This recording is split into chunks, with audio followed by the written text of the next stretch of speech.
Welcome to In the Trenches, where entrepreneurs, artists, writers, designers, inventors, warriors, and leaders share their stories of doing the hard, creative work that impacts all of our lives.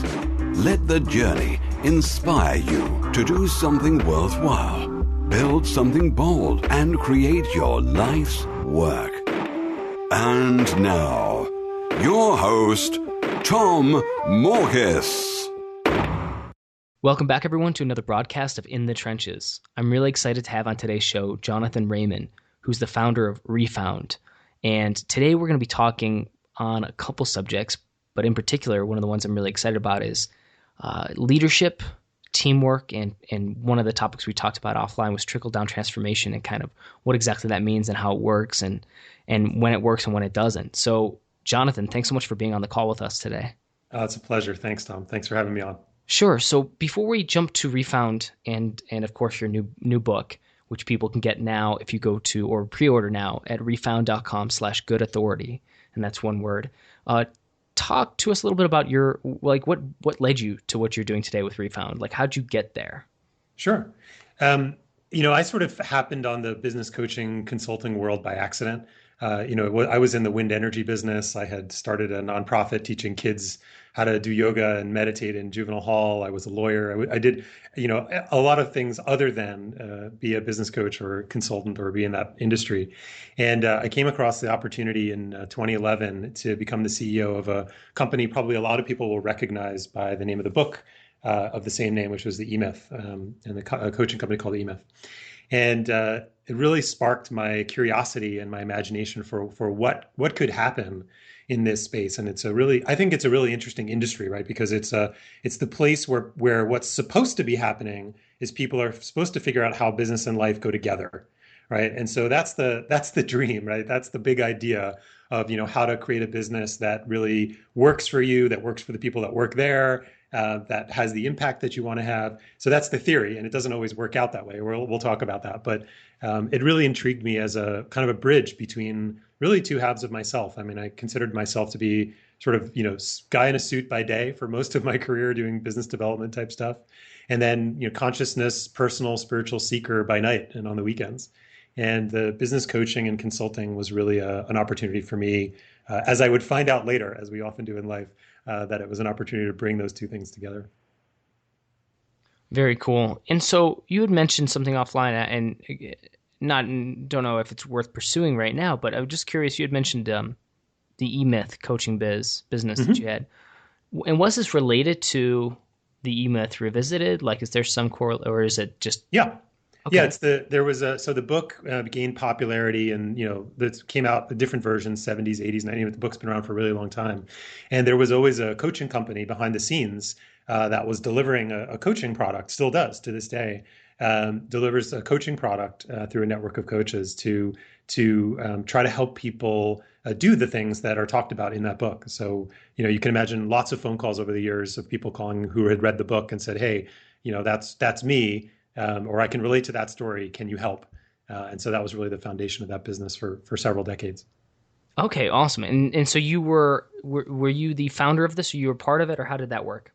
I'm not old enough to be the founder, which is, I think, a good thing. No, I'm teasing. But the company was founded in the late 70s by Michael Gerber and a business partner, and there were some other key people involved early on.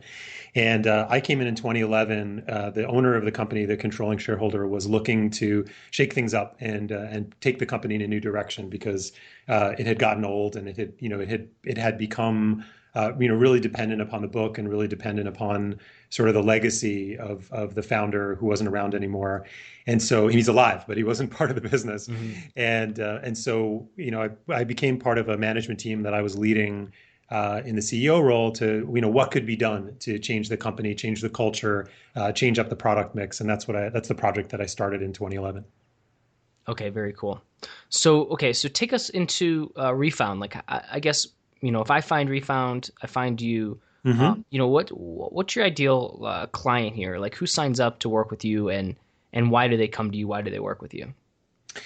Well, at the heart of it, we work with organizations typically in the mid-size space or people who are aspiring to get to the mid-size space. So, a lot of our clients are in the, on the in some ways on the lower side, 50 to 30 to 50 employees and then up to, 800 employees. But we also have it's an interesting mix because we have, solopreneurs, business coaches, consultants, basically anybody who finds themselves in an authority position. And I want to talk about what I mean by that, but anybody who's in a position of trying to help somebody else grow. That's what we do. We help the helper. We help people who find themselves in mentoring, coaching, consulting relationships, advisory relationships where they're trying to leverage their expertise, their know-how to help somebody else get better at whatever their thing is. And there's an art to doing that. We've all had good mentors, bad mentors, and mostly people in between. And there's an art to being a good mentor and to use what you know in a way that really inspires somebody where they take ownership of changing. So you're not always kind of chasing them and saying, well, and holding your breath and hoping that they do. And so, we work with helpers of all kinds. So that could be, CEO of a large organization to a business coach with a couple of clients, or, a designer who's trying to build a design agency who finds themselves in the role of advising their clients on, people problems and mentoring issues, which is, often the case. I'm sure you've had that yourself, right? Where people come to you and they say, here's the situation, what would you do? Awesome. Very cool. And so I guess what have you found like in terms of like common challenges, common struggles that people, and this is both through Refound and all the other work you've done in this space, in the business space.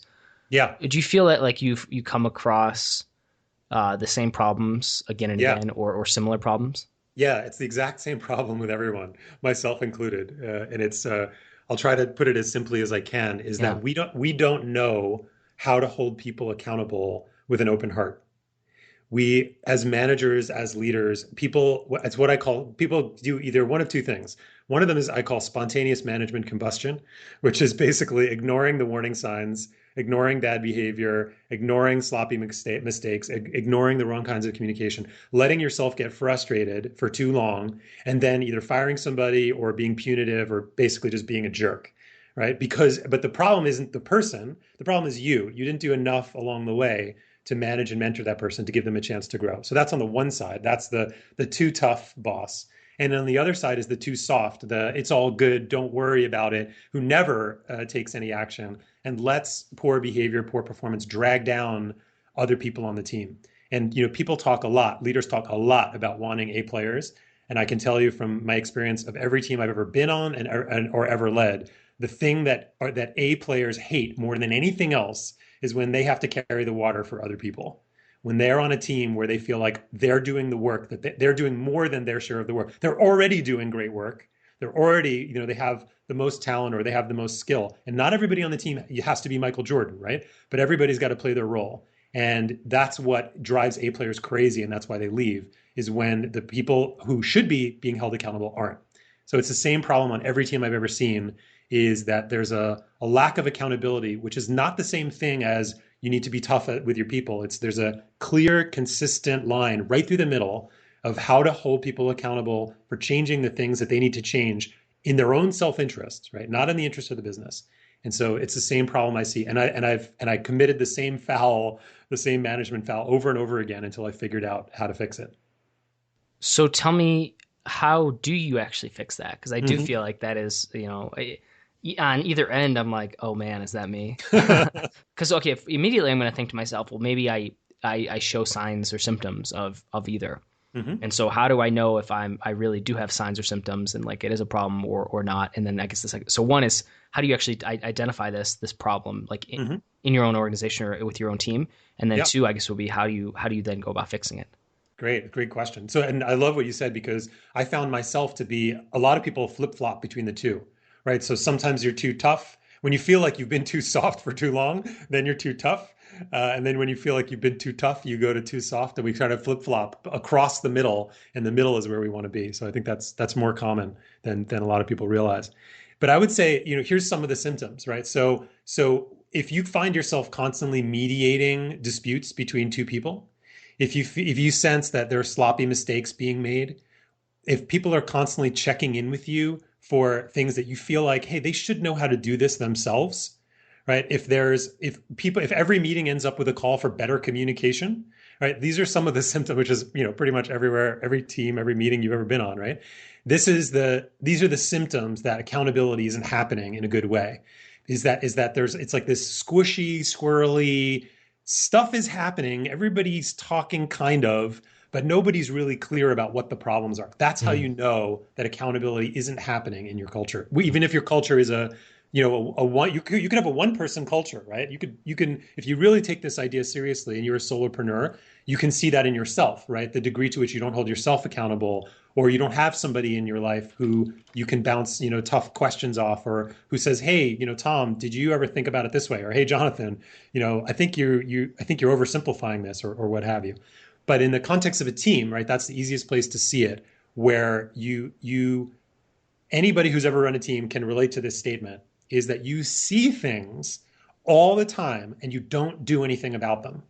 You see people, make weird comments, say offhanded things about other people. You see the signs all the time and you don't do anything about it. And there's a reason why, because you don't know what to do with the things that you see. And that's what we teach our clients how to do, is one acknowledging, hey, you see these things all the time. You see the team going sideways, projects taking too long, costs increasing, scope going mad, brand confusion happening, customer experience getting dropped, sloppy mistakes getting made. You see all these things all the time. That's not the problem. The problem is managers don't know what to do with the information that they have at their fingertips. And I know there's not like a single answer to that, and hence the need for consulting and working with you and companies like you. But what are some things that you can take like proactively on your own? Like if we see those, those symptoms, or if we recognize it in ourselves, then like, I guess I'm just wondering, like, are there any lessons I can take away to try to implement like immediately? Yeah, there's a couple. There's a for the folks who are on the kind of alternative health side of life, they may have heard this quote in your audience. There's a technique called Feldenkrais, which is it has nothing to do with business coaching or consulting, but there's a great quote that the founder of that said. He said, you can't put something down unless you know you're holding it, and it applies in the business context as a real takeaway, which is, if you just start by naming the things you see, that's like half the battle. Right? Most people, they just don't name. And so the example might be something as simple as, hey, I noticed that that whenever we have a meeting, you tend to come in a couple minutes late. Do you notice that? Right? Not as a punishment, not as like, oh my God, you committed some unforgivable crime, right? But hey, did you notice that? Or, I noticed when, Suzanne is talking, I noticed a couple of times that you cut her off in the middle of when she's sharing an idea. Do you notice that you do that? That, just raising the awareness of those dynamics, is the thing that almost never happens in a team and culture environment, because we think as managers, we're supposed to fix it. Right? It's not your job to fix it. It's that person's job to fix it. It's your job to name it and be like, hey, did you notice this behavior? Because I noticed it and I want to know if you notice it. Then there's a whole bunch of other stuff that we can do. But step one, we talk about it. We have a bunch of online courses where we teach these skills. And one of the skills is naming it. You could call it naming the elephant, naming whatever you want to call it, but naming it.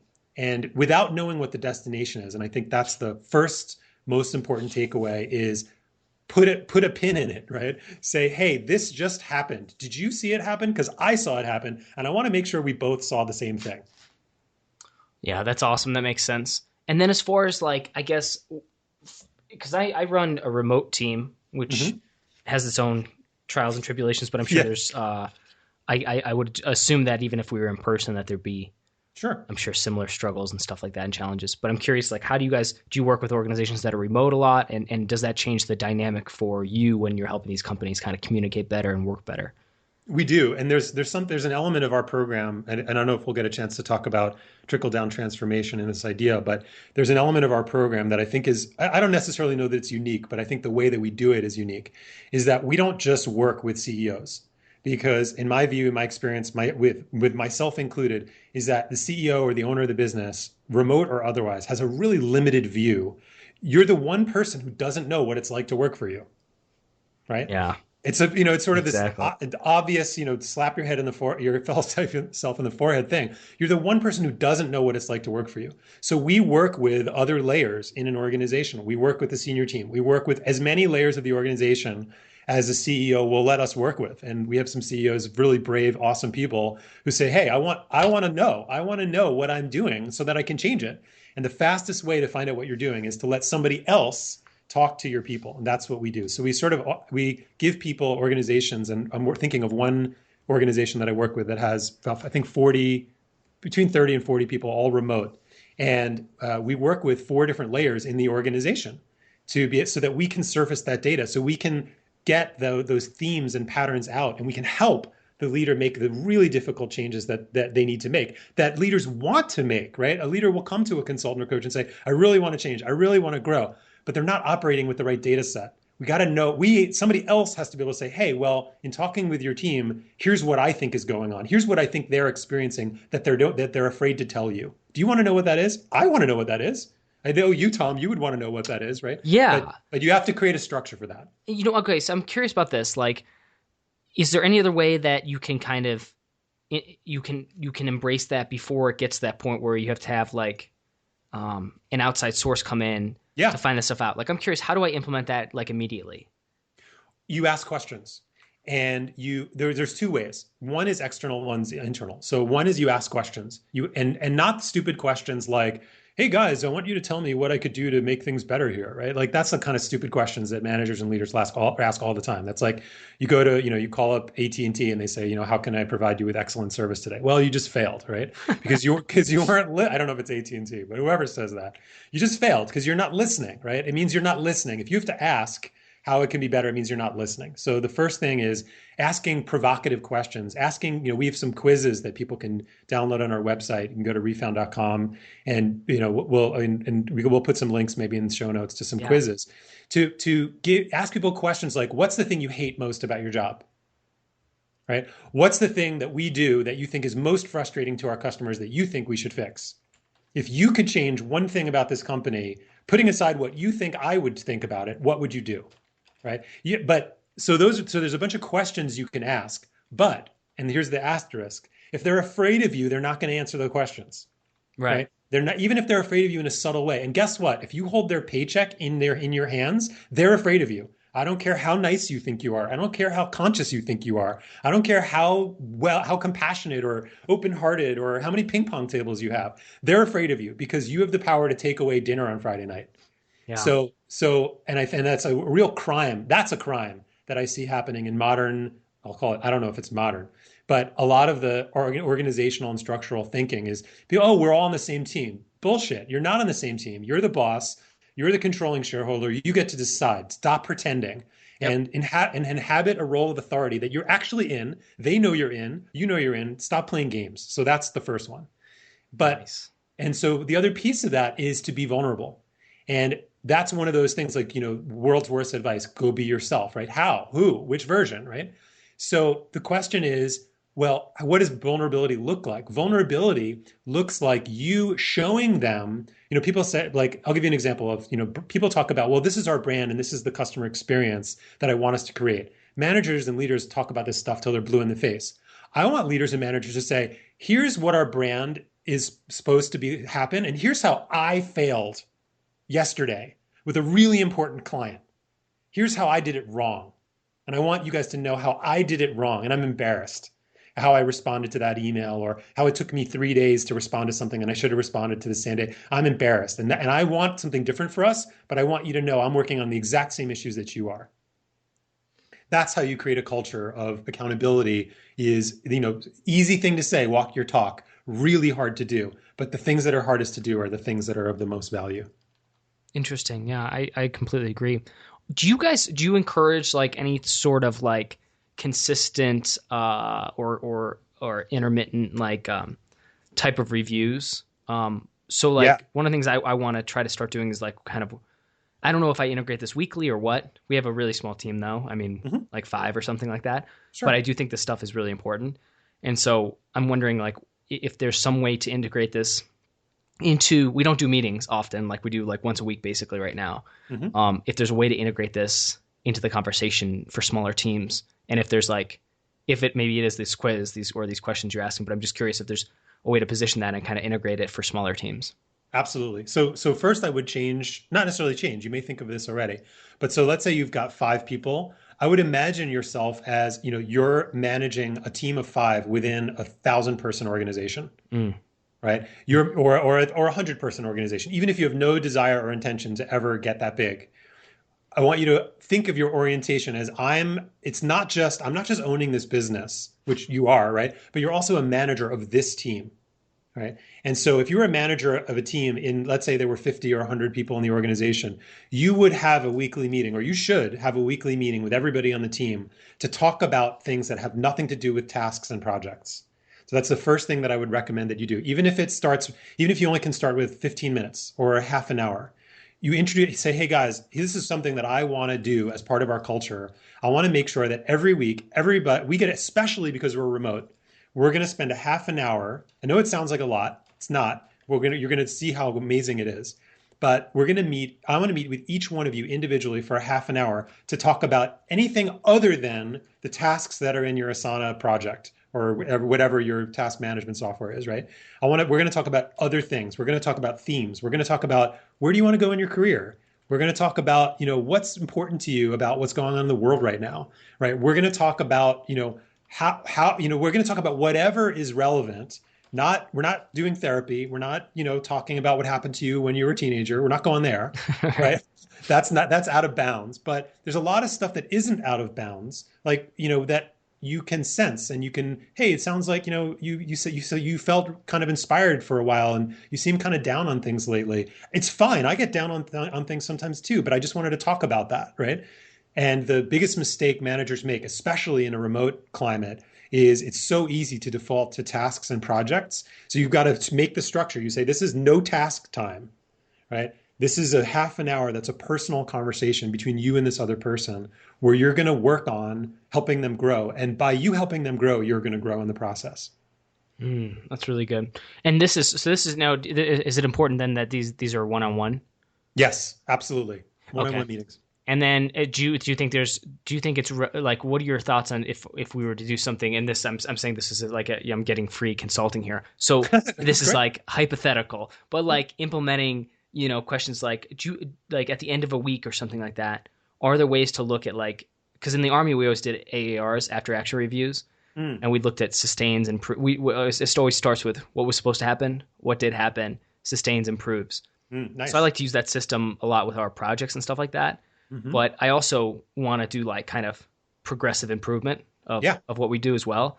So I'm just curious if you have any particular thoughts on beyond the one-on-one calls and just having just totally off, not off topic, but just off the task, topics, how you might be able to integrate with your team, certain questions that can get them to give you honest feedback. Does that make sense?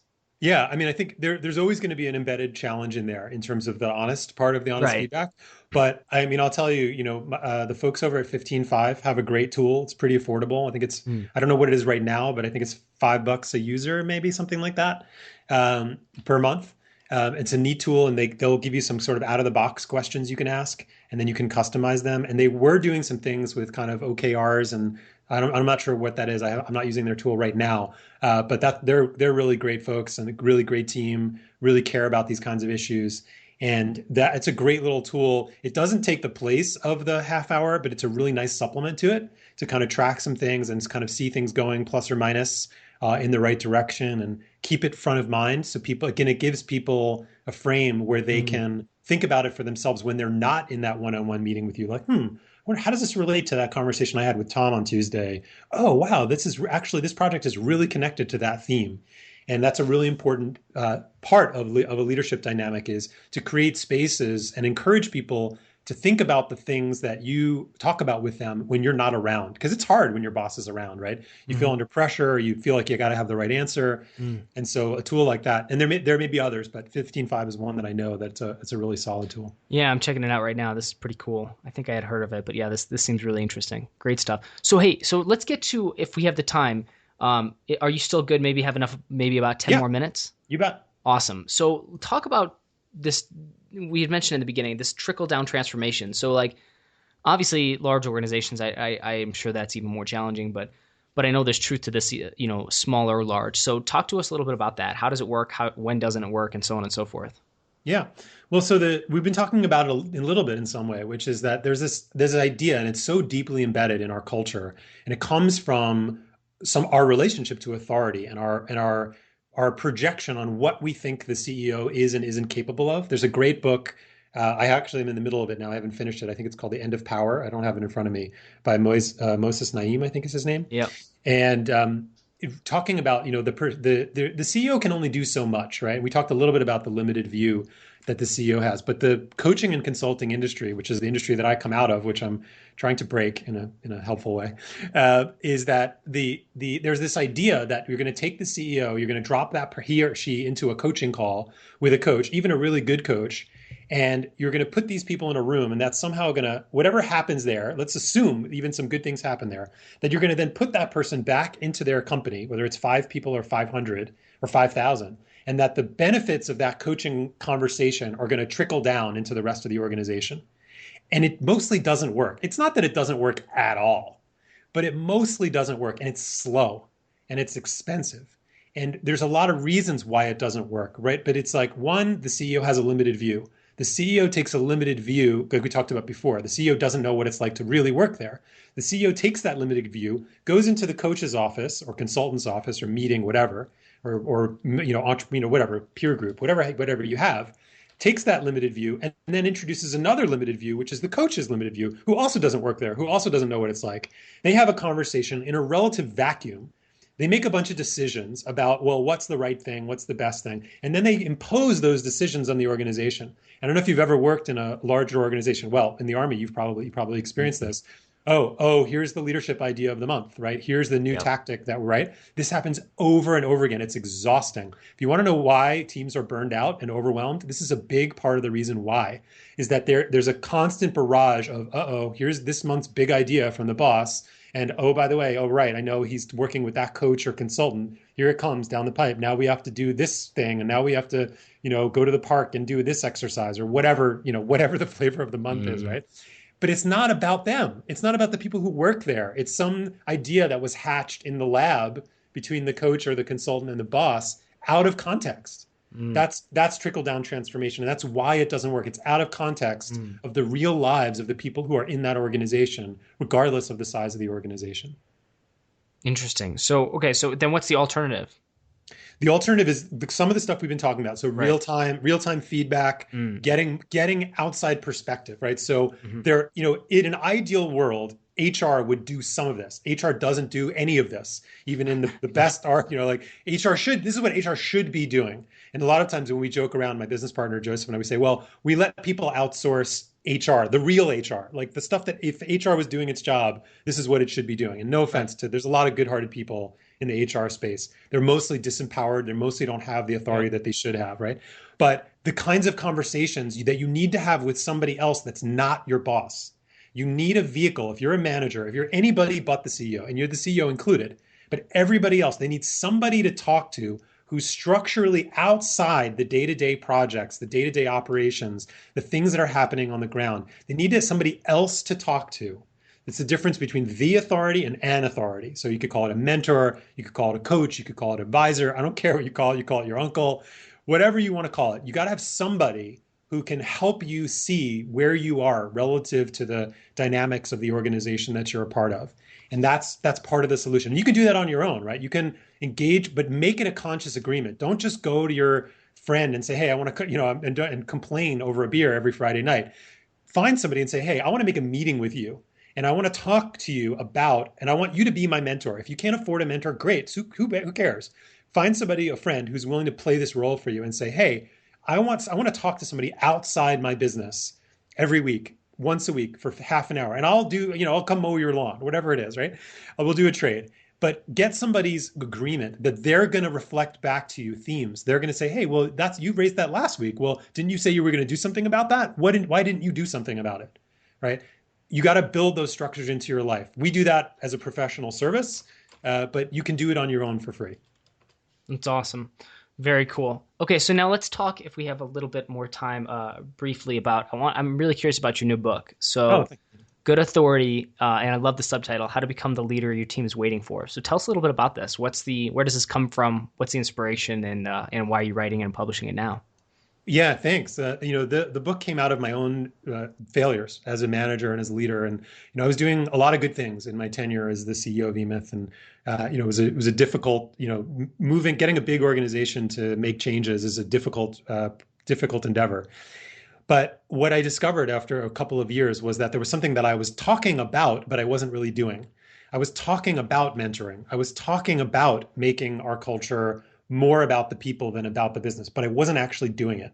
And I didn't realize that I wasn't doing it until there were a couple of employees who we had to let go. And I realized that I had done them a disservice. I didn't really show up with the kind of mentoring and skill building and the kind of training that, roll up your sleeves, really caring about another person, gritty stuff that makes a great manager. And I wasn't doing it. And I didn't know I wasn't doing it. If anybody asked me, I would have said that I was. And I woke up one day in, painful situation of letting a guy go and realizing, wow, I really failed him as his manager, and deciding to do something about it.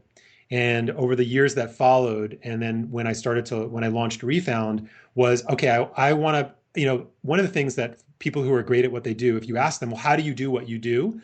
They don't know. They can't tell you. If I asked you, Tom, how are you great at what you do? Well, you don't really know. You just know how to do it, right? And Right.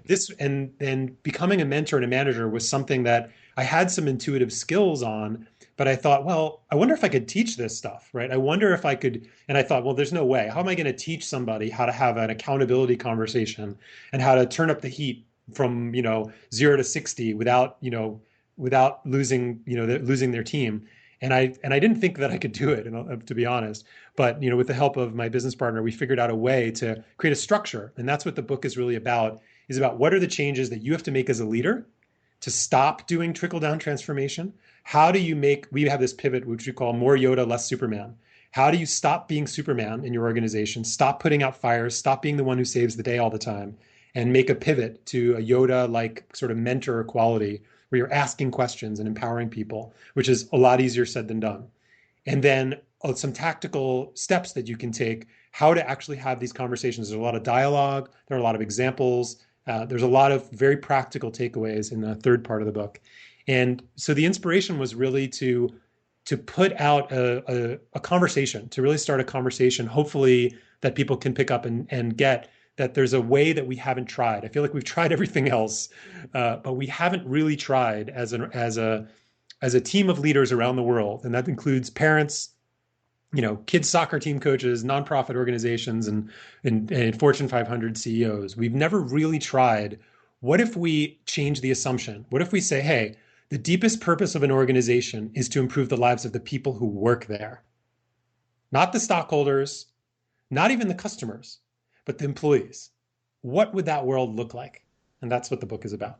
Awesome. I'll definitely be ordering that and giving it a read as soon as I get my hands on it. It sounds amazing. Jonathan, thank you so much for the insightful conversation. I think this is really good stuff. And for anybody who is on a team, and I think most people are a part of a team of some sort, Yeah. I think this is relevant too. It doesn't just have to be if you're the boss. I think it's important too, if you're an employer, you're part of a team, to be able to kind of communicate these things and kind of improve from the bottom up too, to be honest. I know that's probably easier said than done, but hopefully people can take that as well and use it. But Jonathan, I did want to say thank you so much for being on the call with us today and sharing your wisdom. It was great. Thanks, Tom. I really appreciate the And opportunity. people can find you at refound.com. Yes. Awesome. And the book, one last time, is refound.com/good authority, and they should be able to get their copy, correct? That's right. And they can also go to theculturecourse.com, which is a free video leadership course that we put together that comes out in a drip periodically. It's not an overwhelming thing in your inbox, but a free video leadership course that talks about some of these ideas. Awesome. Making a note of it, and that'll be definitely in the show notes. All right, Jonathan. Well, thank you so much for being on the call. It was great. Thanks, Tom. Have a good one. And that wraps up another broadcast of In the Trenches. If you'd like to check out the show notes, just head over to tommorkes.com/podcast, where you'll find the latest broadcast. And if you enjoyed today's broadcast, please do me a favor and leave a rating and review on iTunes. That's the fastest, simplest, easiest way to support my creative work, and it would really mean a lot to me. As always, this is Tom Morkis, and if you're listening to this, you are the resistance.